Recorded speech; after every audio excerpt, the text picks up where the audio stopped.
one of the greatest indicators of who I am is not what I do, but what I want.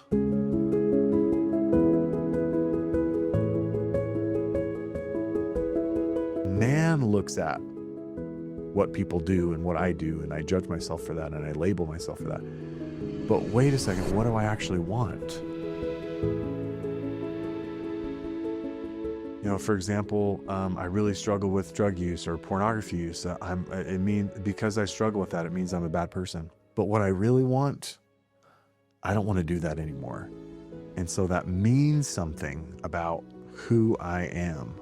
A powerful exercise, if you really want to feel and tap into that, is acting on emotions as guides to truth. Stillness. Surrendering to what is. Seeking. Using my gifts with purpose. Light. This is the emotional blueprint.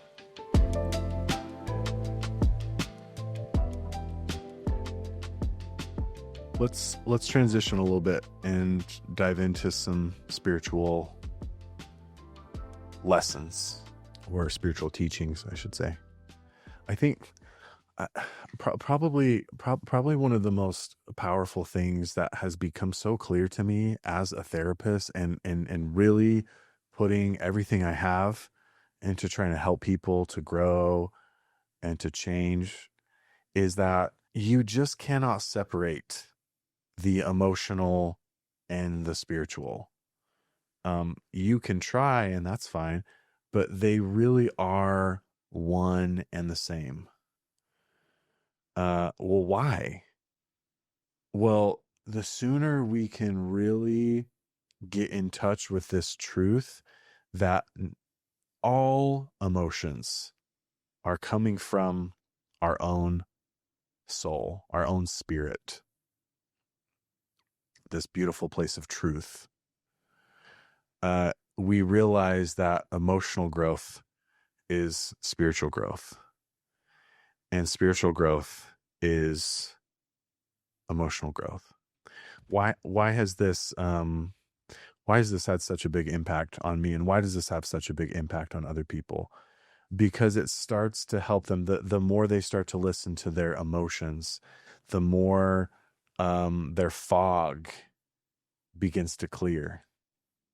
Because remember, negative emotions are internal fog. And so imagine you looking at a mirror, but there's fog between you and the mirror. You cannot quite see yourself for who you really are. Don't get me wrong, you can have these moments where you really feel something or have an experience where, like, whoa, like there is a really a pure and whole, like my true self really is pure and whole, but my body is not. And so you can have these moments of that while the pain is still there, but then the pain is going to pull us out of that, or thoughts are going to pull us out of that pretty quickly. So this letting go and listening to our emotions becomes this beautiful process of clearing the fog. And it's such a relief. Not only does weight leave us, but we really start to see our spirit for what it is. And what is our spirit? It's really hard for people to, I think, I don't know, it's hard, but it can be a process for people to really hold on to this truth, that my spirit is whole. Like it's whole. Like there's nothing. It's just complete. Naturally, what people say is like, okay, if my deeper self or my true self is already complete, then what's the point of working hard, or what's the point of working on myself? Isn't that going to lead to some complacency? I think it definitely can initially, if it's something that's new to you. But any spiritual teacher or Buddhist or anyone that's actualized in this space, what they will tell you is once you are in that space of wholeness more and connecting with your spirit more, not only is that space whole, but in that space is a natural um, inclination to do good and to influence others for good and to fulfill your purpose. So the more you're in that space, yes, that's where peace is found, and it's connected to God and the universe, whatever, in nature. Uh, but it's a place of contentment, but it's also with contentment naturally comes that call. If our spirit's already whole, what is the point of working so hard on letting go of my emotions and getting my mind right and managing my thoughts and all that stuff and being present? The nature of all of our spirits is not only wholeness, but it is thirsting after progression. Well, why does it need to progress? It's already whole. Well, it is trying to grow in light. It is trying to I think a beautiful way you could view it is you are a vessel of light. Our spirit is whole and pure, but it is it is wanting to collect and develop more light. And so it's this beautiful purification process. Our spirit's already pure, but obviously our physical, our natural man, the ego, the physical state is not. We're already whole, but this process of developing more, growing in light is trying to integrate this pure self into a very impure body and emotional and mental space. And so this challenge of doing that is the process of growing in light, and so that we can comprehend all things, and so we can see things with even greater vision, and have these beautiful spiritual gifts to help other people. It's what always has made sense to me is our spirit is pure and whole, but it's not full. It doesn't have all of the light. It is connected to the source of all light, the great source of truth. That light and truth is going to come in, but we have to go through this purification process of letting go and clearing out this fog. There's a visual, without getting lost in that too much, there's a visual I really like that describes, that I think kind of breaks this down maybe in a more simple way. A really cool way to view yourself is I want to talk about the 3 layers of who we are. What are the layers? Well, the first layer, of the most surface layer of who we are, is our thoughts. We've talked about this. This is the space that we cannot control. This is the space of chaos. This is the space of negativity or evil constantly having access to. It's like it's like the lobby of an office that is full of negativity and chaos and just craziness. There also is good that comes from obviously thinking, though, like solving problems, and it's, we obviously use that for good as well. Okay, so the first layer of who we are is thoughts. I want to go through these layers and talk about the fear that people have going deeper. Now, why is going deeper and being still and connecting with our spirit so important? Well, it's because that is the space where we can grow in light, where we can find our purpose, where we can see ourselves for who we are. It's kind of everything that we righteously desire is found in that space. And so it's important to be able to have access to it. Okay, so why are people stuck in the first layer? So the fear that I see in a lot of people is why there's some people that they believe who they are is their thoughts. And so they're always just in their first layer. They are very unaware of what they're feeling emotionally, which is the second layer. And then obviously they're really disconnected from knowing who they really are, their true self of wholeness and God and whatever that looks like. So it can be so frustrating if we know people like this or friends that are just always thinking, well, why are they not able to go deeper to their emotions? Well, fear is a big part of this. What are they afraid of? Well, if I don't constantly distract myself with thoughts or shows or busyness, then negative feelings are going to emerge. Discomfort is going to be there. And they're right. That's exactly what's going to happen. So we see this a lot with this is distraction. We distract ourselves. Why do we do that? Because we don't actually want to feel or look at what's deeper. Again, is this the path to go? No. Like it talks about in Joseph Campbell's book, this leads to a gradual disintegration. This leads to our backpack just getting heavier and heavier in our life until we collapse and die. Very sad story for many people, unfortunately. How do we go past the first layer? Well, this is what stillness is so valuable. Stillness represents I'm going to intentionally go a little bit deeper by not thinking. I'm going to meditate. I'm going to go on a walk and I'm just going to be fully aware of what I'm experiencing and just try to calm myself and be still. That can pretty quickly, if we're not too overwhelmed or stressed, or that can pretty quickly get access to the second layer of who we are, which is physically, this is where our breath is. The awareness of the breath is powerful and almost, especially in Buddhism. But this second layer is also where our emotions are. The goal is to be able to have access and to feel our true self and to see our true self.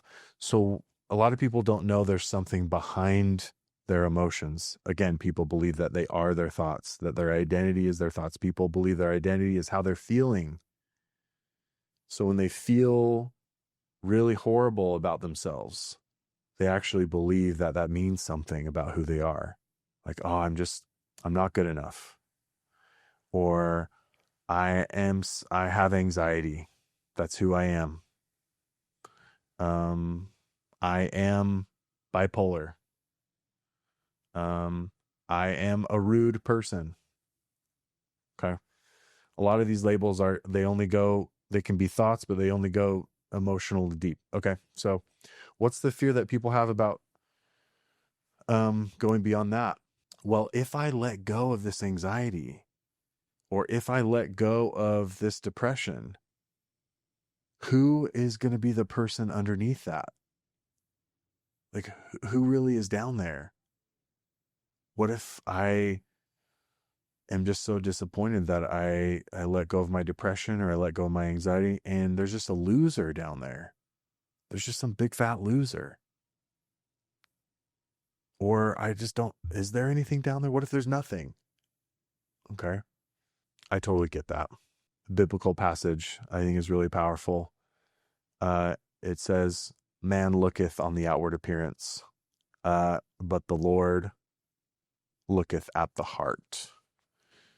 So the heart is a symbol of our deeper self, our spirit. This is what God or the universe sees. This is what our spirit is connected to, is God or the universe. So the heart, one of the things that some people might find helpful, this is kind of an intellectual exercise, so it's going to be limiting, is this exercise of like, one of the greatest indicators of who I am is not what I do, but what I want. This is what that scripture means. Man looks at what people do and what I do, and I judge myself for that, and I label myself for that. But wait a second, what do I actually want? For example, I really struggle with drug use or pornography use. Because I struggle with that, it means I'm a bad person. But what I really want, I don't want to do that anymore. And so that means something about who I am. Okay, so a powerful exercise, if you really want to feel and tap into that, is what are the things that I want in my life? And what does that mean about who my deeper self is? For example, the thing that I care the most about in my life is helping people not go through the same suffering that I went through. I went through a lot of suffering um, in my 20s, and to some degree, even still now. I'm not, no one's perfect. I'm not perfect. Far from it. There's this deep, strong desire to help people. If I can do anything to help alleviate some of that suffering, I want. Like, this is a deep part of who I am spiritually. On a deeper level, that's who my spirit is. So what does that mean about my spirit? Well, it means some cool things. Oh, I think, if this was me or you relate with something like that, it means there's like my spirit is actually made of some love and caring. So that's good to know. But when it comes to these layers and actually knowing who we are or knowing our worth, there's no greater way to know your worth. There's nothing better you can do than actually have an experience. And so if you can find this stillness, get past the thoughts, the second layer, if you have some difficult emotions that are coming up in that space, you do need to gain some knowledge. That's the value of this podcast, is you can start to let go and free yourself of those completely. But if there's a bunch of stuff there now for you, I want to talk about this experience. So 2 minutes of stillness to get past the thoughts. You do need to address your emotions to some degree by saying like, hey, it's got to be genuine. Like, hey, anxiety and sadness, I know that you're in that. I know that you're there. But I believe it's going to be really helpful for me to know who I am and what my worth is. And so I'm in the process of learning how to listen to you, and I'm going to do my best in the future. I want to be able to feel and know who I am on a deeper level. Who am I? So that in many cases can satisfy the second layer, that there can be a door open up. And then what I recommend people doing, there's many ways to do this, but one of the most relatable ways seems to be visualization.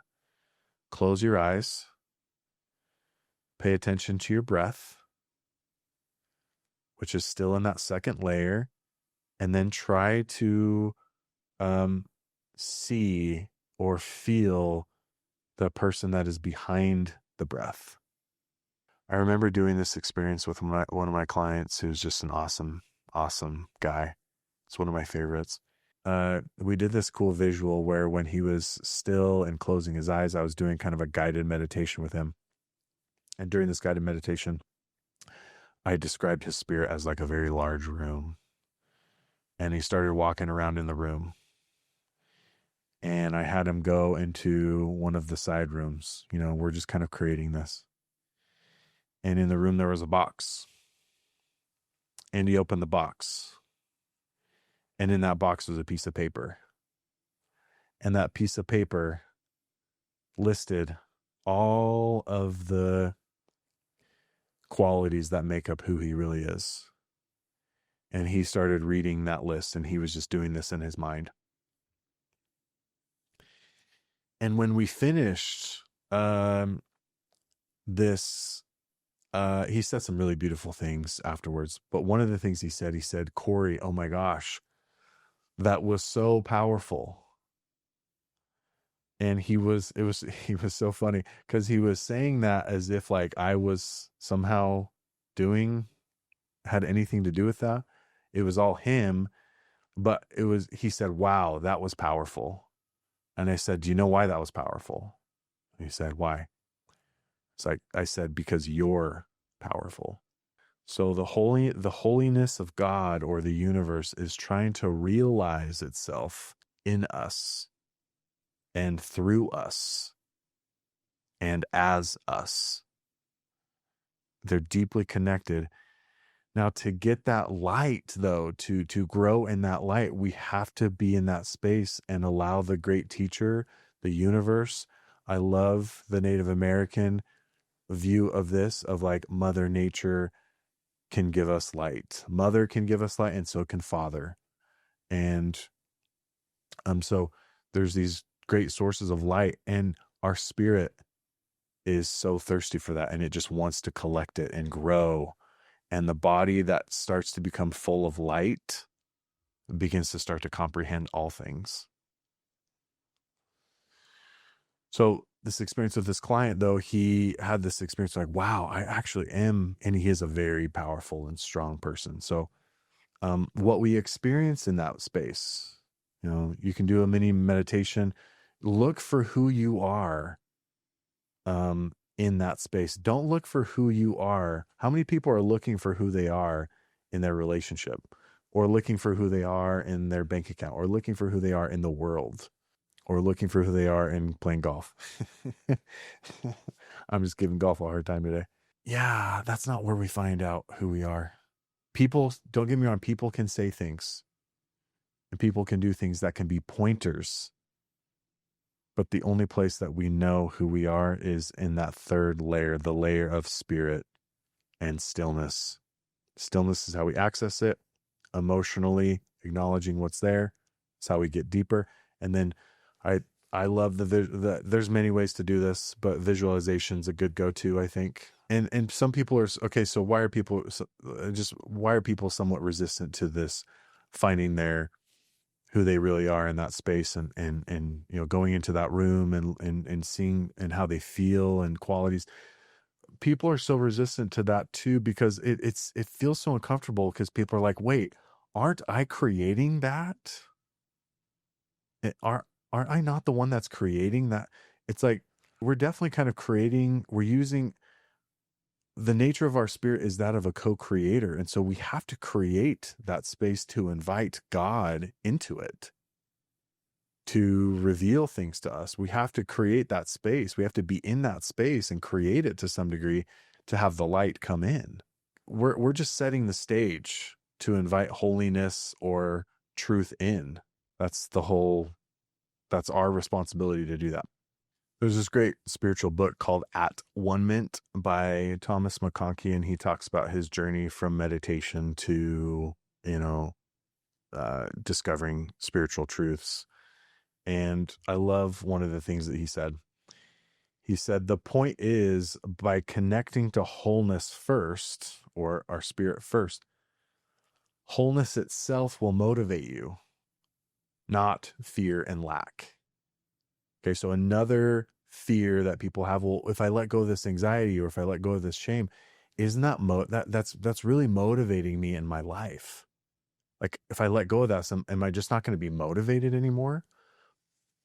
And we kind of talked about that a little bit, but anxiety and shame, it only has like a very, is that like, okay, so shame, as an example, is like, I make a mistake and I just feel horrible about myself. And then I'm like, okay, I gotta step up. I gotta do better. I gotta like really work 4 extra hours tonight, or really make up for this. It's like, is that going to motivate you temporarily? It's like, maybe, but it leads to burnout, and it can only last for a certain amount of time. It only provides temporary motivation. But when we know who we are from a place of wholeness first, we see this truth that, oh my gosh, like, I am powerful down there. I am whole. And I am enough already.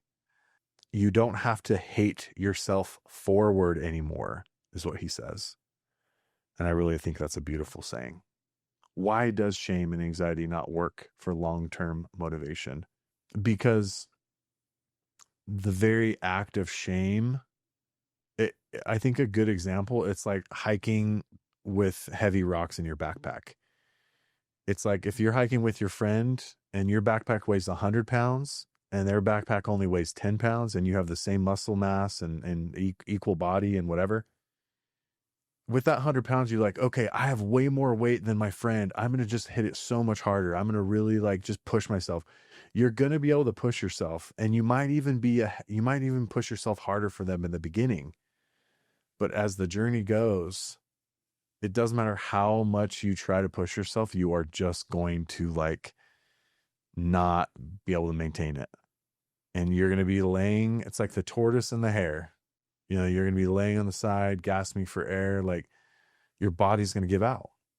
Your spirit or your emotional state can only hold so much. It only has so much energy. You're not like, yeah. So meanwhile, your friend who only has the 10 pounds is just consistently, has balance and is making their way up the mountain. And obviously they're going to beat you by a full day or whatever. So I think that's just one little thing that comes to my mind.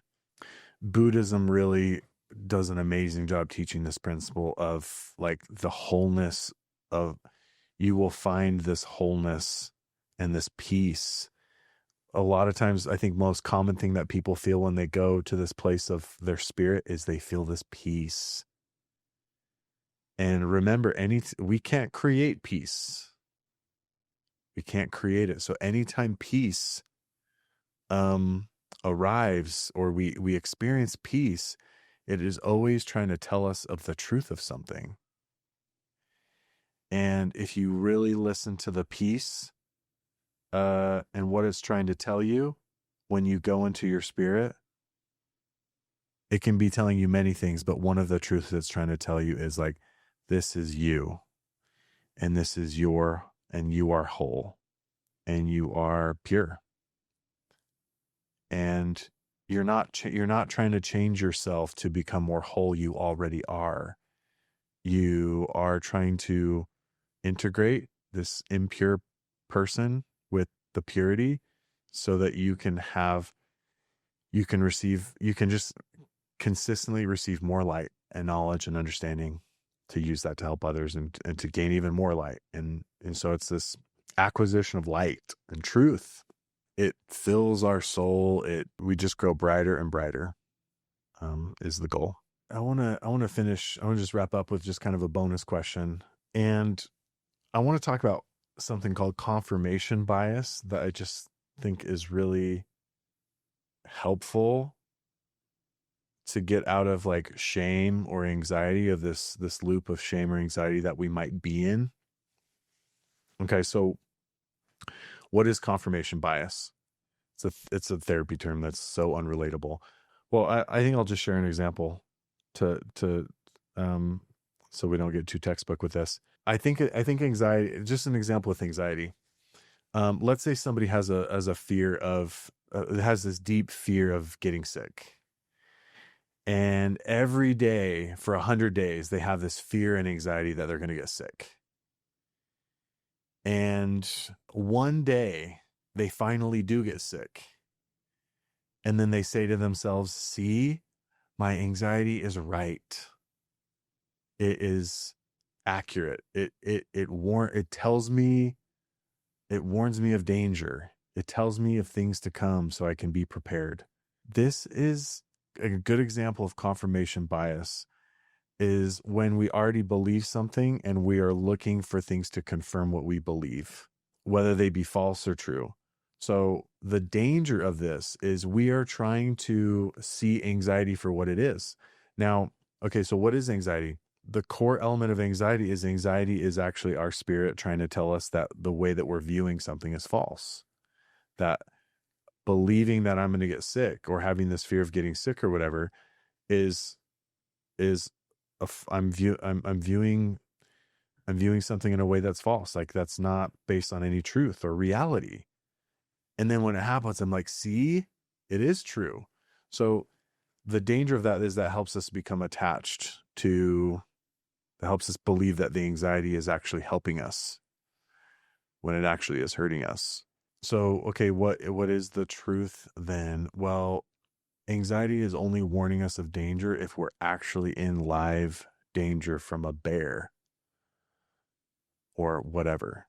Then it's biological danger. Awesome. Anxiety is great for that. But anxiety has now turned into a deception of the mind, or Satan trying to convince us that something is true when it isn't. So I'm going to get sick today. If there's no evidence behind that, so I'm holding on to a thought that isn't true. Anxiety is my spirit trying to tell me that it's basically rejecting that.